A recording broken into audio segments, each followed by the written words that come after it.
હોય છે અને કેટલાક પ્રશ્નો પણ હોય છે. તો તેના માટે આપણે આપણા સિનિયરો તરફ જોઈએ છીએ અને તે કેટલીક રીતે સાચું પણ છે, પરંતુ તકલીફ તો ત્યારે થાય છે જ્યારે તે સિનિયર પોતાની સિનિયરિટી બતાવવાને બહાને અથવા તો વિદ્યાર્થીને પ્રશ્નો કરવાને બહાને એવું કામ કરી લે છે અથવા તો એવું કામ કરાવી લે છે જેનાથી વિદ્યાર્થીની મર્યાદાનું ઉલ્લંઘન થાય છે.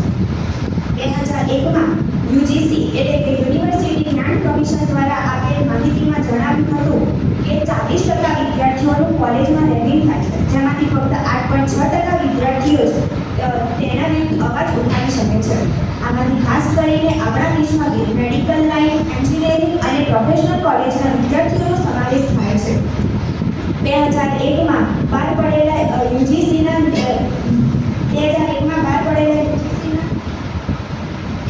સુપ્રીમ કોર્ટે સમગ્ર ભારતમાં રેગિંગ પર પ્રતિબંધ મૂક્યો હતો. જો કે 2009માં ધર્મશાળાના મેડિકલ કોલેજના વિદ્યાર્થી અમન કાચરોનું રેગિંગને કારણે મૃત્યુ થયું હતું. ત્યારબાદ કોર્ટે સમગ્ર ભારતના રાજ્યોમાં એન્ટી રેગિંગ કાયદાનું કડકપણે પાલન કરવાનો નિર્દેશ આપ્યો હતો. આરટીઆઈ કરીને યુજીસી જવાબ જણાવે છે કે આપણા દેશમાં 25 વિદ્યાર્થીઓનું રેગિંગ બાદ આત્મહત્યા દ્વારા મૃત્યુ થયું છે. યુજીસીના એન્ટી રેગિંગ સેલે જણાવ્યું છે કે 10 વર્ષમાં એટલે કે 2013થી 2022 સુધીમાં ઉત્તર પ્રદેશમાં રેગિંગના 394 કેસ નોંધાયા હતા, જ્યારે મધ્યપ્રદેશમાં 666 કેસ નોંધાયા હતા. એન્ટી રેગિંગનો હેતુ એ છે કે દેશમાં ઉત્પીડન, ગુંડાગીરીને દૂર કરવા અને તેને દૂર કરવા.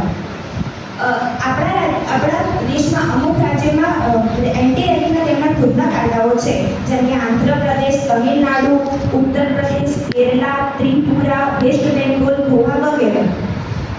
અને આપણા પાસે કેન્દ્રીય સરકાર દ્વારા ઇન્ડિયન પેનલ કોડ એટલે કે ભારતીય દંડ સંહિતા છે. ભારતીય દંડ સંહિતાની વાત કરીએ તો તેમાં સૌપ્રથમ આવે છે ધારા 394, જેમાં અશ્લીલ કાર્યો અને ગીતોની વાત થઈ છે. જો કોઈ વ્યક્તિ હેરાન કરવા માટે અશ્લીલ કાર્યો કરે છે, ઈશારા કરે છે, ગીતો ગાય છે કે નાચે છે, તો તેને 3 મહિના સુધીની જેલ થઈ શકે છે અને તેને દંડ પણ ભરવો પડી શકે છે. ત્યારબાદ ધારા 323 અંતર્ગત જો કોઈ વ્યક્તિ આપણને જાણી જોઈને ઈજા પહોંચાડે છે તો તેને 1 વર્ષ સુધીની સજા થઈ શકે છે અને તેને 1000 સુધીનો દંડ પણ ભરવો પડી શકે છે. ત્યારબાદ ધારા 324 અંતર્ગત જો કોઈ વ્યક્તિ હત્યાથી